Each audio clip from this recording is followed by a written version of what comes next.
नमस्कार। 3 खबर सबकी नजर में आप सभी दर्शकों का हार्दिक स्वागत है। मैं हूं आपके साथ श्वेता शर्मा। दर्शकों, जिन 3 खबरों पर आज हम चर्चा करेंगे उसमें सबसे पहली खबर हम आपको बताएंगे महाराष्ट्र से। बुल्ढाना जिले में एक रहस्यमय बीमारी ने दहशत फैला दी है। 3 गांव में सिर्फ 3 दिनों के भीतर 60 लोगों के बाल झड़ गए। दूसरी खबर हम आपको बताएंगे मध्य प्रदेश से है, जहां लाडली बहना योजना का लाभ ले रही 1.5 लाख से ज्यादा लाडली बहनों को बड़ा झटका लगने जा रहा है। तीसरी खबर है छत्तीसगढ़ से जुड़ी, जहां कैबिनेट विस्तार से जुड़ा बड़ा अपडेट INH 24/7 के पास ही है। साय मंत्रिमंडल का विस्तार इस हफ्ते नहीं होगा। इसके पीछे वजह पार्टी ने खरमास को बताया। इन 3 खबरों पर हम विस्तार से चर्चा करेंगे। शुरुआत करेंगे पहली खबर की, यानी कि हाथ फेरते ही बाल गायब हो रहे हैं। महाराष्ट्र की बात की जाए तो बुल्ढाना जिला, जहां एक रहस्यमय बीमारी ने दहशत फैला दी है। 3 गांव में सिर्फ 3 दिनों के भीतर 60 लोगों के बाल झड़ गए। महिलाएं भी समस्या से प्रभावित हो रही हैं। स्वास्थ्य विभाग ने पीड़ितों की बायोप्सी कराने का निर्णय लिया। पानी के नमूने जांच के लिए भेजे गए। विशेषज्ञों का ये मानना है कि फंगल इन्फेक्शन हो सकता है। इधर बच्चों से लेकर बुजुर्गों के बाल उड़ने का सिलसिला जारी है, जिससे लोगों में डर का माहौल है।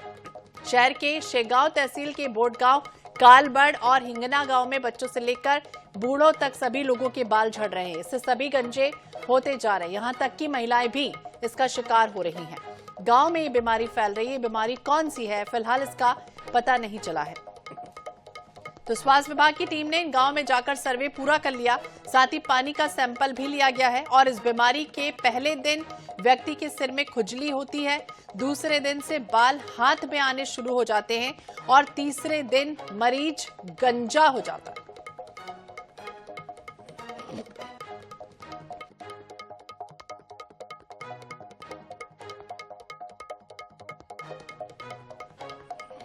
तो सिर पर हाथ फेरते ही बाल गिरने लग जाते हैं। 3 दिन में गंजे होने लगे हैं दिन, और यहां तक कि छोटे बच्चों पर भी इसका साफ तौर पर असर देखा जा रहा है। बुल्ढाना, जहां तक 3 दिन में करीब 60 लोग अभी इस गंजेपन का शिकार हो चुके हैं। आखिरकार ऐसा अचानक क्या हुआ है जिसकी वजह से इस तरह की स्थितियां इस गांव में बन रही हैं?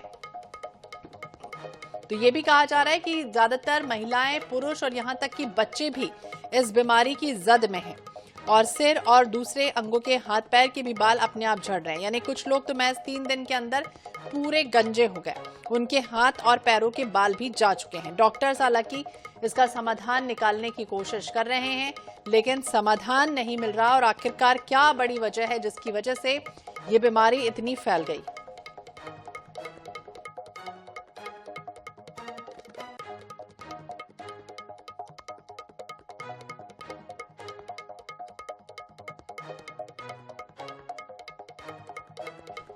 तो तीसरे दिन मरीज गंजा हो रहा है। इस तरह की बीमारी फैली है। लोगों में डर और दहशत का माहौल भी बना हुआ है।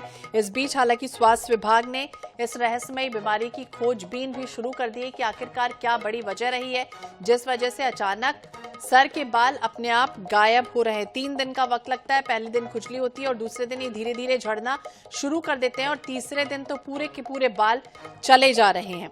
3 दिनों में करीब 60 लोग अभी तक इस गंजेपन का शिकार हो चुके हैं। तो 10 दिनों में इस तरह की अजीबोगरीब बीमारी फैली। देखिए तस्वीरें सामने आई। कुछ लोग हाथों में अपना बाल दिखाते हुए नजर आए हैं। जैसे ही वो हाथ लगाते हैं और बाल गायब हो जाते हैं।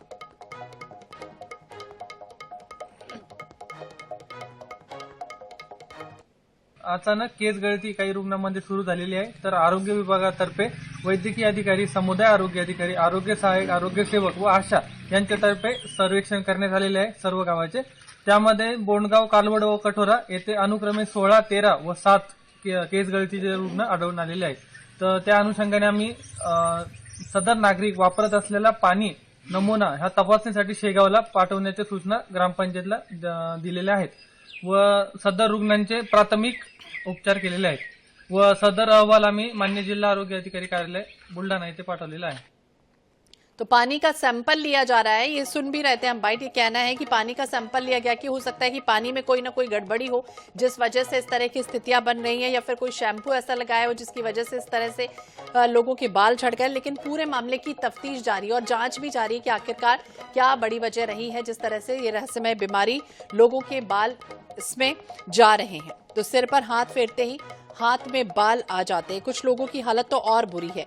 ये भी कहा जा रहा है कि जैसे ही हाथ लगाया जाता है, पहले दिन खुजली होती है, दूसरे दिन थोड़े थोड़े करके बाल हाथ में आ जाते हैं और तीसरे दिन पूरे के पूरे बाल जो हैं वो गायब हो जाते हैं। हालांकि स्वास्थ्य अधिकारी कह रहे हैं कि इस मामले में पूरी जांच जारी है, छानबीन की जा रही है, पानी का सैंपल लिया जा रहा है, जो खा रहे हैं उन लोग खाना उसका भी सैंपल लिया जा रहा है कि आखिरकार ये जो बीमारी है वो किस वजह से फैली है। तो अफरा तफरी जरूर मच गई है और डर और दहशत के साए में भी लोग जी रहे हैं। छोटे बच्चों में भी इसी तरह के जो निशानी है, जो लक्षण है वो साफ तौर पर देखे जा रहे हैं। तो पानी के सैंपल लिए गए हैं, लैब टेस्टिंग के लिए उसे भेज दिया गया है। कुछ लोग प्राइवेट अस्पताल भी जा रहे हैं, वहां पर उसका इलाज करवा रहे हैं। हालांकि ग्रामीणों में इस तरह की समस्या क्या दूषित पानी पीने की वजह से हुई है या जो खान पान खाया गया है उसकी वजह से हुए, लेकिन 60 लोग जरूर इसकी जद में आ गए हैं और एक के बाद एक देखते ही देखते ये बीमारी लगातार फैल भी रही है। फिलहाल पूरे मामले की विवेचना चल रही है, कारण और लक्षण ढूंढे जा रहे हैं। कहीं शैम्पू तो कोई साइड इफेक्ट नहीं कर रहा। डॉक्टर ये कह रहे हैं कि पहले बाल झड़ने से परेशान कुछ लोगों को फिलहाल बाल धोने के लिए शैम्पू का इस्तेमाल बंद करने की भी सलाह दी गई है कि जो आप इस्तेमाल कर रहे हैं शैम्पू या साबुन वो फिलहाल ना लगाएं। और बाल धुलने के बाद कभी भी शैम्पू का इस्तेमाल कुछ लोगों ने नहीं किया, लेकिन इसके बाद भी उनके बाल गिर रहे हैं। तो फिलहाल तो सैंपल ले लिए गए हैं और नमूने और जांच की जो रिपोर्ट है वो कब आएगी फिलहाल तो उसमें समय लगेगा, लेकिन असली वजह क्या है इसके बाद ही स्थितियां स्पष्ट होंगी। लेकिन ये अजीब बीमारी फैली हुई है इस गांव में। बुल्ढाना का 3 गांव है जहां पर इस तरह से अचानक ये रहस्यमय बीमारी कह ले या फिर ये बीमारी क्यों हुई है कि अचानक एक के बाद एक, चाहे वो बच्चे हैं उनके भी बाल झड़ रहे हैं।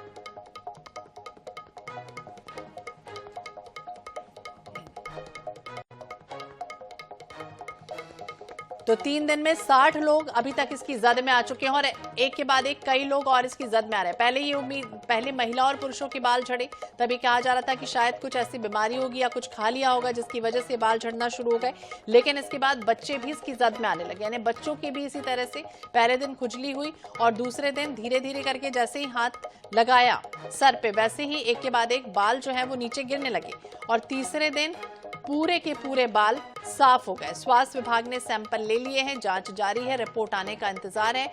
रिपोर्ट के बाद ही कुछ कहा जाएगा कि आखिरकार इस तरह की स्थितियां इस गांव में क्यों बन रही हैं, अचानक ये बाल झड़ना लोगों के क्यों शुरू हो गए। हालांकि इसके पहले आपको याद होगा एक बीमारी भी होती थी जिसमें कुछ लोगों के बाल पीछे से जाते थे, लेकिन उसका बाकायदा इलाज किया जाता था और इस इलाज के बाद उन लोगों के बाल भी आ जाते थे। लेकिन अब ये बीमारी जिसमें एक के बाद एक 2 3 नहीं बल्कि 60 लोग इसकी चपेट में आ चुके हैं और ये भी कहा जा रहा है कि कुछ लोग और भी इसकी चपेट में आ रहे हैं। हालांकि जांच ली गई है, जो पानी पी रहे हैं उसकी भी जांच की जा रही है।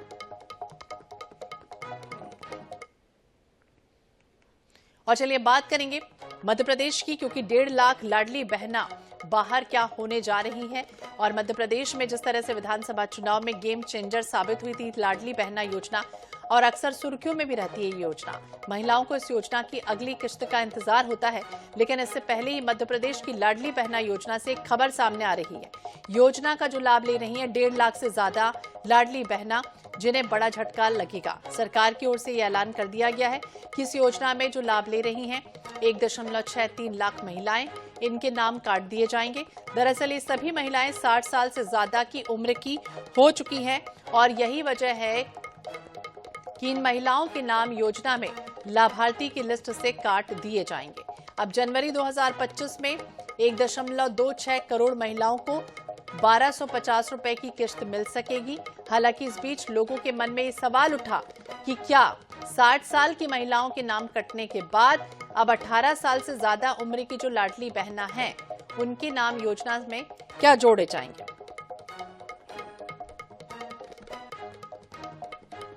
और ज्यादा जानकारी के लिए बात करेंगे भोपाल ब्यूरो चीफ अनुराग मालवीय, हमारे सहयोगी जुड़ गए हैं। अनुराग, क्या जानकारी, क्योंकि मध्य प्रदेश सरकार ने बड़ा फैसला लिया और सबसे पहले तो ये इस योजना का ही बताइए कि कौन कौन इसकी जद से बाहर होने वाला है।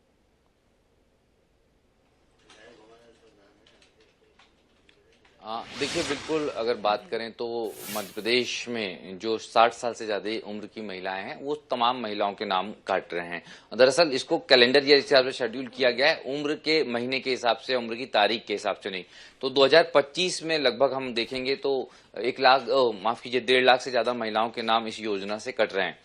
दूसरी बात यह है कि चूंकि 1.5 लाख महिलाओं के नाम कट रहे हैं तो सवाल ये भी उठ रहा है कि 18 साल से ज्यादा उम्र की जो महिलाएं हैं, जो कि योजना का क्राइटेरिया है 18 से 60 साल, तो उसके नाम तो हालांकि जोड़ने की प्रक्रिया के लिए पूरा प्रॉपर एक आवेदन का वो जो फॉर्मेट है वो खुला हुआ है, तो जो करेगा उसको प्रक्रिया के तहत धीरे धीरे जोड़ा जाएगा। लेकिन साथ में जो बड़ी बात यह है कि राज्य सरकार अन्य विकल्पों पर और बेहतर योजनाओं पर भी जा रही है, खासतौर पर शक्ति योजना, जिसमें महिलाओं को स्वावलंबी बनाने की बात है या फिर रोजगार देने की बात है, जाकि वो ज्यादा बेहतर कर सके। क्योंकि इस योजना को फ्रीबीज में ही काउंट किया जाता है, जिसमें 1250 रुपए से बहुत ज्यादा जीवन शैली नहीं बदलती है, जीवन स्तर नहीं सुधरता, बल्कि डिपेंडेंसी बढ़ती है। तो डॉक्टर मोहन यादव की सरकार ने यह बहुत स्पष्ट किया कि इस योजना को बंद नहीं किया जाएगा, लेकिन कुछ बेहतर योजनाओं पर काम किया जा रहा है, खासतौर पर नारी शक्ति योजना, तो उस पर ज्यादा फोकस रहेगा इन तमाम योजनाओं की तुलना में। और इस स्टेप के बाद में जिस तरह से ये नाम जो है वो कटने वाले हैं, बहुत सारे कयास और मायने लगाए जा रहे हैं। हालांकि लोगों को आश्वस्त किया जा सकता है कि फिलहाल ये योजना बंद नहीं हो रही है। जी, फिलहाल ये योजना तो बंद नहीं हो रही, लेकिन अब सवाल ये उठ रहा है कि जो योजना चल रही है पहले से, लाडली लक्ष्मी योजना, जिसमें कहा जाता है कि जन्म के 5 साल के अंदर में पंजीयन कराना है और 1,43,000 जो रुपए हैं वो एक मुश्त भी मिल जाता है। 6वीं 9वीं या फिर 11वीं 12वीं में जब बच्चियां पहुंचती हैं तो उनका लाभ उनको छोटे छोटे किस्तों में मिलता है। तो क्या इस योजना को 21 प्लस से जोड़ दिया जाएगा या इनके अंदर वाली जो लड़कियां हैं इनके लिए क्या कुछ होगा? देखिए, उसमें भी फॉर्मेट में काफी बड़ा बदलाव है और अपडेशन है कि उसमें अब ये फायदा जो है एक अन्य योजना के तहत ग्रेजुएशन करने वाली लड़कियां या स्कूल एजुकेशन के बाद हायर एजुकेशन में जाने वाली लड़कियों के लिए भी मिल रहा है। बाकी इस योजना का फॉर्मेट एज इट इज रखा गया है। इसमें हाँ जो है अपडेशन में राशि बढ़ाने के साथ साथ कुछ अन्य जो है तरह से लड़कियों को जो योजना का लाभ देने की कोशिश है, यानी कि राशि के साथ साथ एजुकेशन लोन्स, उसके साथ में अनुदान, ये तमाम चीजें अलग से जोड़ी गई हैं, जो अलग अलग कक्षाओं के हिसाब से अलग अलग स्तर पर बनाई गई हैं। लेकिन बड़ी बात यह कि इसका सबसे बड़ा अपडेशन जो है वो 12th के बाद की छात्राओं के लिए हुआ है। तो निश्चित रूप से कहीं ना कहीं लाडली लक्ष्मी योजना को भी अपडेट किया गया है। जी बिल्कुल, अपडेट तो कई सारे हैं, लेकिन ये भी बताइए कि 60 वर्ष की से ज्यादा की जो उम्र की महिलाएं हैं इनके लिए कब योजना जो दूसरी स्तर की है वो लाई जाएगी, उसमें क्या अपडेट किया जाएगा और इस महीने से जो पैसे हैं वो उनको नहीं मिलेंगे? देखिए, ऑलरेडी कई सारी योजनाएं हैं, खासतौर पर वृद्धावस्था पेंशन योजना जो समाज कल्याण विभाग चलाता है। इस योजना के अंतर्गत जो वृद्ध महिलाएं हैं उनके लिए योजना है। दूसरी बात यह कि महिलाओं की स्थिति क्या है, महिलाओं की पारिवारिक आर्थिक स्थिति क्या है और महिलाओं की जो है पारिवारिक टोटल जो इनकम है वो क्या है, इस लिहाज से बहुत सारी योजनाएं, राज्य सरकार की नहीं केंद्र सरकार की भी योजनाएं हैं। तो इन योजनाओं को अलग अलग तरीके से क्लासिफाइड किया गया है और उस लिहाज से ये तमाम महिलाएं उन योजनाओं का लाभ ले सकती हैं। उन योजनाओं का लाभ ले सकती हैं, अलग अलग क्लासिफिकेशन है। लेकिन दूसरी तरफ ये भी बताइए कि अब कब से उनको इस तरह की जो स्थितियां हैं, जो अपडेट है, उनका सामना करना होगा, क्योंकि अभी आस में वो बैठी हैं महिलाएं कि हर महीने जिस तरह से उनको मिल रहे थे पैसे वो अब नहीं मिलेंगे, तो कितने दिन का और इंतजार उनको करना होगा? देखिए, इंतजार की तो बात ही नहीं हो, तो इस बात का इंतजार बिल्कुल ही नहीं करेंगे कि उनका पैसा कब कटने वाला है, बल्कि हाँ उनके लिए तो ये एक कहीं ना कहीं ऐसी खबर है जो निश्चित रूप से उनको मायूस करेगी। और वो कहीं ना कहीं चूंकि 60 वर्ष की उम्र उनकी हो चुकी है और कैलेंडर ईयर शुरू हो चुका है, तो जनवरी की जो पहली किस्त है इनमें इन तमाम महिलाओं के नाम जो है वो कट जाएंगे। जी तो बिल्कुल, पहले तो उम्र का बंधन नहीं था, लेकिन अब उम्र का बंधन बांधने की कोशिश जो है वो एक तरह से की जा रही है। फिलहाल नजर बनाए रखिए। बहुत बहुत शुक्रिया अनुराग, जानकारी देने के लिए और बातचीत करने के लिए। तो महिला और बाल विकास विभाग ने ऐसी महिलाओं के नाम योजना से काटे हैं जिनकी उम्र 60 साल से अधिक हो चुकी है। करीब 1,63,000 से अधिक ऐसी महिलाएं हैं जो 60 की उम्र पार कर चुकी हैं और अब ऐसी महिलाओं को 10 जनवरी को आने वाली 20वीं योजना की किश्त नहीं मिलेगी।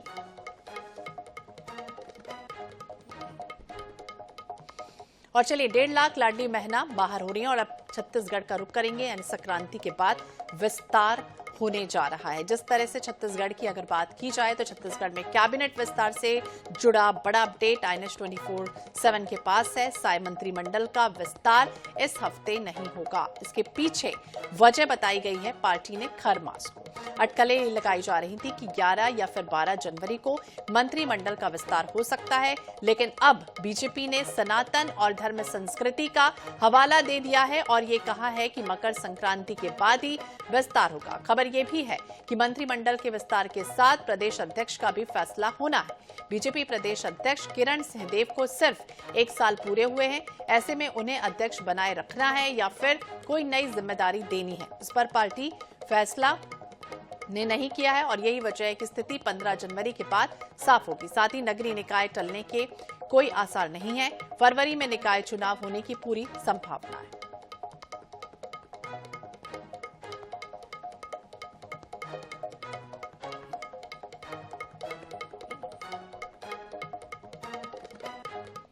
जहां तक बात है तो पूरी छत्तीसगढ़ की सियासत बेसब्री से विष्णुदेव साय के मंत्रिमंडल का विस्तार का इंतजार कर रही है।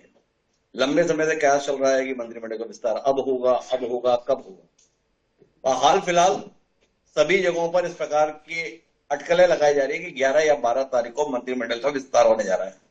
तो सबसे बड़ी खबर अभी तो हमारे पास में यह है कि 12 तारीख को विष्णुदेव साय के मंत्रिमंडल का विस्तार नहीं होगा। भारतीय जनता पार्टी ने सनातन धर्म संस्कृति के तमाम मान्यताओं का हवाला देते हुए मन बनाया है कि मकर संक्रांति तक मंत्रिमंडल का विस्तार नहीं किया जाएगा। तो छत्तीसगढ़ में अभी मंत्रिमंडल का विस्तार होने नहीं जा रहा है। इस हफ्ते में मंत्रिमंडल का कोई विस्तार नहीं होगा।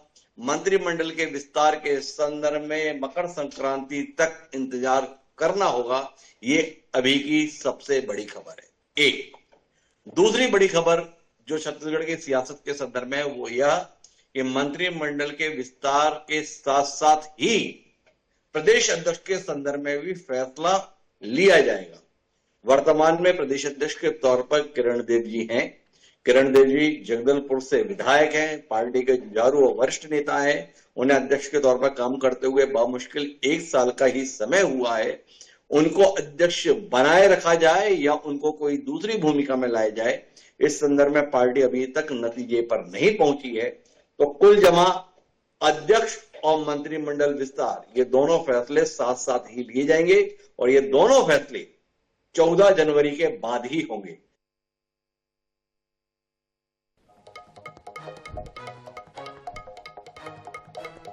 और इसी विषय पर हम बातचीत करेंगे। स्वप्निल गौरखेड़े हमारे सहयोगी हमारे साथ जुड़े हैं। स्वप्निल, देखिए INS 24/7 जब जो खबर सियासत से जुड़ी जिसने बताई है तब वो सही ही हुई और एक बार फिर से ये जानकारी INS 24/7 के पास ही है कि फरवरी में निकाय चुनाव होने की पूरी संभावना है, लेकिन मंत्रिमंडल का विस्तार फिलहाल संक्रांति के बाद।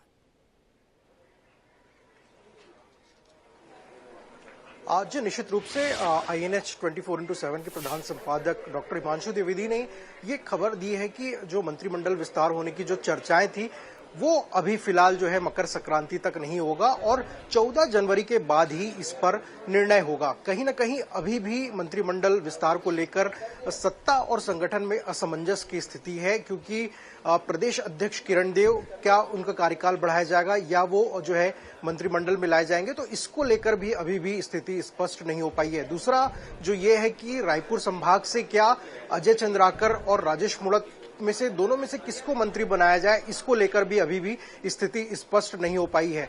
दुर्ग से जो गजेंद्र यादव जो दुर्ग से विधायक हैं, आरएसएस कहीं न कहीं उनको विधायक बनाने का कहीं न कहीं दबाव बना रहा है, तो इसको लेकर भी अभी भी जो है पार्टी स्तर पर निर्णय नहीं हो सका है। तो अभी भी असमंजस की स्थिति है। साथ ही जो है अब कहीं न कहीं ये बात जो है सामने लाई जा रही है कि खरमास चल रहा है, तो ऐसे में मंत्रिमंडल का विस्तार जो है 14 जनवरी तक नहीं हो सकता। तो कहीं न कहीं खरमास एक बहाना कहीं न कहीं बनाया जा रहा है, लेकिन अंदर की बात यह है कि अभी भी भी जो कौन मंत्री होंगे इसको लेकर अभी भी निर्णय नहीं हो पाया है और अभी भी इसको लेकर जो है बातचीत का दौर जो है वो लगातार जारी है। तो अभी फिलहाल जो खबरें ये थी, कहीं ना कहीं कई मीडिया में ये खबरें चलाई गई कि जो मंत्रिमंडल का विस्तार होना है वो आने वाले कुछ दिनों में होगा, 12 जनवरी को होगा, ऐसे कई संस्थानों में खबरें चलाई गई। लेकिन अब कहीं ना कहीं इस पर विराम लग गया और अब चूंकि मंत्रिमंडल का विस्तार को लेकर बड़ी खबर यही है कि 14 जनवरी तक जो है छत्तीसगढ़ में मंत्रिमंडल का विस्तार नहीं होगा और